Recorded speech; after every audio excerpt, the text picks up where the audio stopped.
Quand tu parlerais, je ferais des petits coups.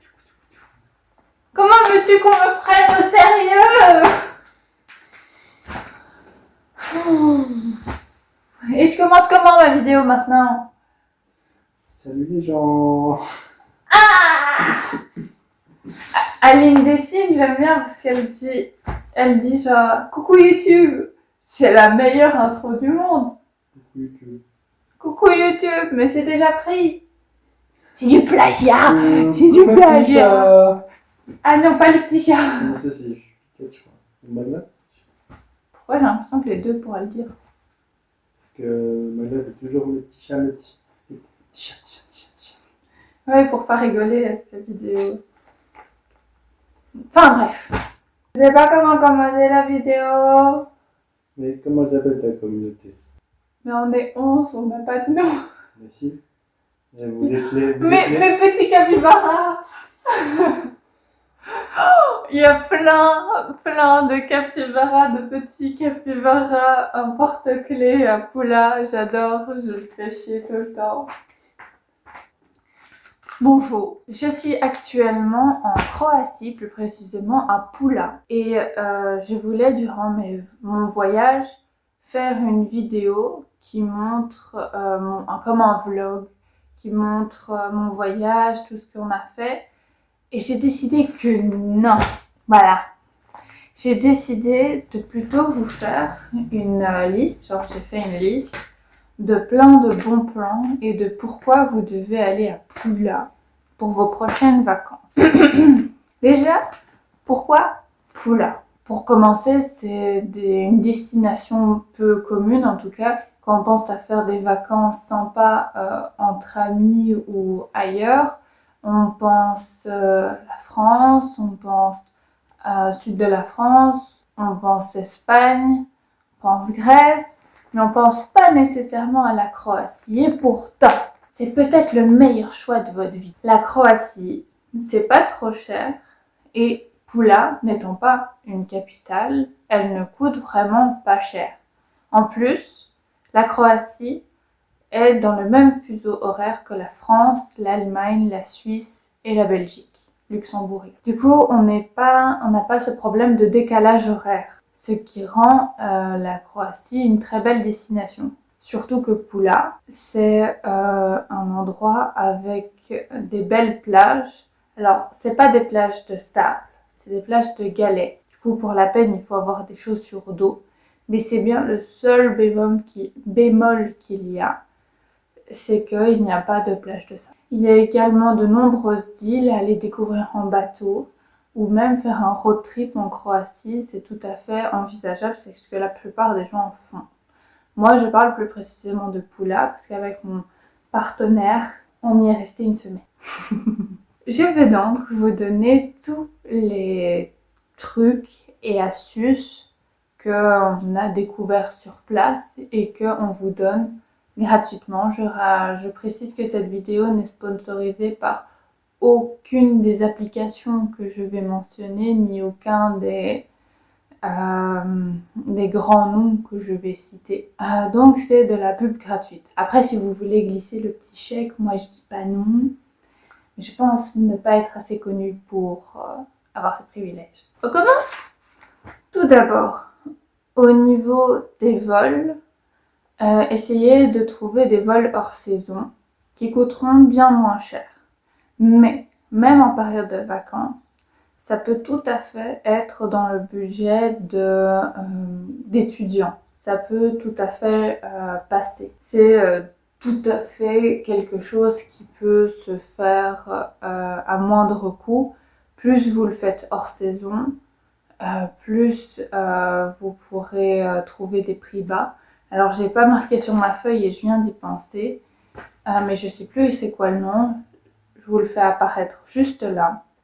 C'est du coup grâce à ça que j'ai trouvé mon Airbnb et mon vol pas trop cher. Du coup, ça m'a bien aidé. Ensuite, au niveau du choix entre hôtel ou Airbnb, moi j'ai une chose simple. L'Airbnb, c'est si vous voulez découvrir la ville, le pays, la culture, parce que vous êtes chez les habitants. Il y a énormément d'habitants qui ont une sorte de mini appartement annexe.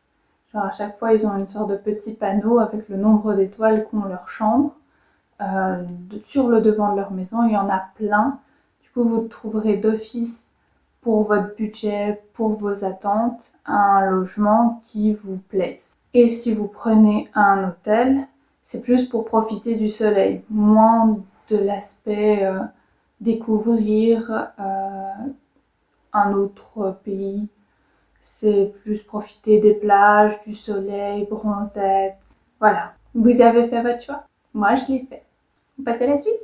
Donc, au moment où vous atterrissez, vous avez pris votre petit billet grâce à moi, parce que je suis la meilleure, peut-être pas, mais vous avez votre billet et vous voulez vous rendre soit à votre Airbnb, soit à votre hôtel. Ce que je vous conseille, c'est de ne pas prendre un taxi. Il y a, quand vous sortez de l'aéroport, un service de bus à 6 € personne, ce qui coûte bien moins cher que les 40 à 50 € qu'un taxi vous demande. Le bus va vous emmener jusqu'au centre de Pula, plus précisément à la gare. De la gare, vous pourrez être transporté soit vers vos hôtels, soit vers vos Airbnb. Vous pourrez aller plus loin, plus proche.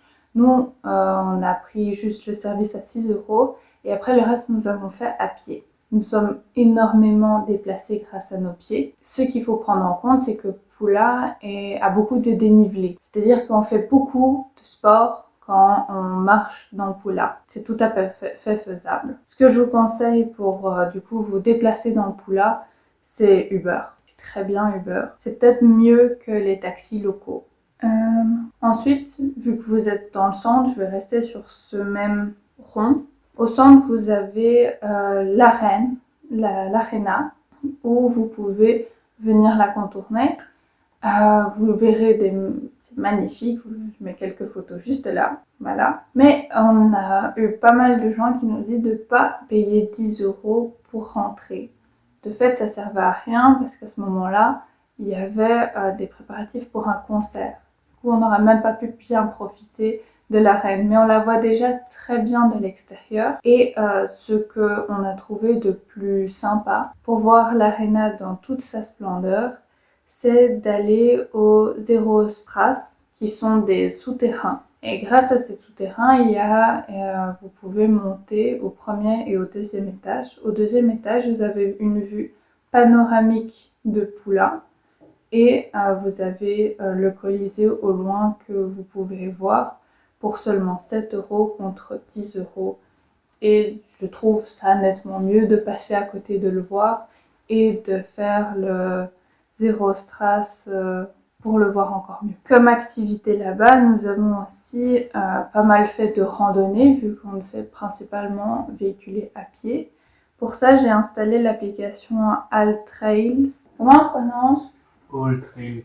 AllTrails, cette application-là. Je rappelle que ce n'est pas sponsorisé. Ce qui m'a permis de découvrir un chemin qui passe sur plein d'endroits cultes comme des plages près des hôtels.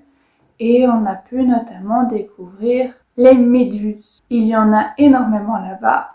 Et il y a les méduses transparentes qui sont totalement inoffensives. C'est une espèce invasive et vous pouvez totalement les prendre en main. On nous avait expliqué qu'on laissait même des enfants se balancer des méduses sur la tête. Du coup, pour vous montrer le niveau de... Elles sont vraiment pas dangereuses. Par contre, il faut se méfier des brunes qui piquent quand même un peu. Et par pitié, si vous voyez une rouge, ne l'attrapez pas. C'est pas bien, pas bon. Mais à part ça, les espèces transparentes, invasives, il n'y a pas de souci, vous pouvez y toucher et faire des belles photos. Lui, il veut une belle photo avec une méduse. Et comme autre activité qui permet de voir les méduses, nous avons fait également du kayak. Le kayak, j'ai été pour réserver à l'avance sur Get You Guide, cette application. Mais vous pouvez également aller sur les plages sur place. Je vous conseille de ne pas payer plus de 40 € pour 3 heures environ. Ça ne sert strictement à rien de payer plus cher. Vraiment. On en avait pour tous les prix. On a réussi à avoir celui-là pour 35 €, ce qui était tout bonnement parfait. On a pu faire un tour, on a pu aller dans une sorte de petite grotte, on a pu tourner autour d'une île, on a même pu se poser sur une petite île à côté, on a donc vu pas mal de méduses et c'était très bien pour 35 €. C'est pour ça que je vous dis, si vous commencez à payer 60, 80 €, vous vous faites pigeonner. Ne faites pas ça. Même si c'est pour voir de très beaux endroits, vous pouvez totalement les voir à pied ou en bateau. Nous, on n'a pas fait, mais il est possible d'aller visiter des îles en bateau. Ce n'était pas dans notre budget. Si vous avez un budget un peu plus conséquent que le nôtre, je vous invite à faire pour découvrir des îles. Mais après, je n'ai pas de retour là-dessus. Et également, nous avons eu l'opportunité, mais nous avons décidé de ne pas le faire, c'est d'aller à l'aquarium. C'est un aquarium très bien entretenu, où il y a des requins. On n'a pas été parce que c'était quand même 20 € personne. Ça reste pas trop cher, mais on a quand même...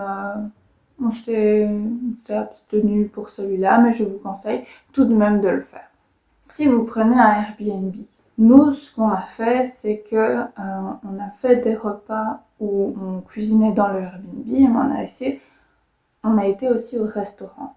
On a testé quelques restaurants. Déjà, truc trop bizarre, dans les restaurants à midi, il n'y a jamais personne. Par contre, le soir, c'est bondé, il n'y a pas de souci. Mais le midi, on a croisé peut-être 1 ou 2 personnes, c'est tout. Les gens, j'ai l'impression, à Pula, ne mangent pas le midi. Après, je m'y connais pas, hein. Mais à chaque fois qu'on y allait, il n'y avait personne. D'ailleurs, on a goûté du pipi. Pas le pipi qu'on fait. Il y a une marque là-bas qui s'appelle le pipi. Goûtez, c'est très bon. Alors, il y a à l'orange qui est très sympa, mais il y a aussi à la pastèque, c'est ça? À la pastèque, qui est moins courant, mais qui est tout aussi bon aussi. Ce que je voulais dire, c'est qu'on a donc été dans les restaurants, on a été dans les supermarchés locaux. Il n'y a pas de grands supermarchés là-bas, c'est toujours des petites supérettes par-ci par-là. Il faut regarder à côté de vos Airbnb, le plus proche. Mais on a aussi voulu tester des équivalents de Uber Eats. Parce que Uber Eats, il n'est pas là-bas. Et un jour, en se promenant, on est tombé sur un motard qui avait Glovo. C'est la marque Glovo. Et là, c'est un service qui vous amène tout dans votre Airbnb, dans votre chez vous. Et il y a de tout, il n'y a pas que la bouffe. Il peut aussi vous donner des produits cosmétiques si jamais vous n'en avez pas. Ça touche à plein de domaines. Et c'est vraiment intéressant d'avoir cette application si vous allez en Croatie. Je crois que j'ai fait le tour. Ouais, des chaussures d'eau. Oui, au début, mais je peux le rappeler. Surtout, ne négligez pas les chaussures d'eau. Là-bas, les plages, c'est soit des plages de petits graviers, soit c'est des gros cailloux qui des fois piquent. Et il faut se protéger les pieds. Vous ne pouvez pas aller pieds nus là-bas. C'est même quand vous ferez du kayak, vous verrez qu'on vous demandera d'avoir des chaussures d'eau.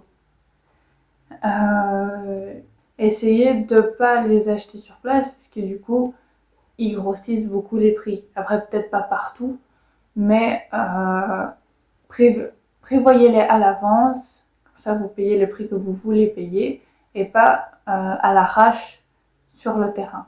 C'est good? C'est good. Il m'a dit c'est good. Du coup, c'est good. Ouais. C'est à la fin de cette poquito vidéo qui parle de Pula. Vraiment, je vous conseille cette destination parce qu'on s'est très bien amusé. C'est vraiment un endroit très beau. C'est encore une fois, c'est à côté de la mer, du coup c'est très chouette. Il y a plein de petites balades à faire. Après, à la fin, t'as mal aux jambes. Mais ça vaut le coup. Ça vaut le coup de se niquer les jambes. Moi, c'est moi qui vous le dis. C'était Lila Soretti. croyez en vos rêves.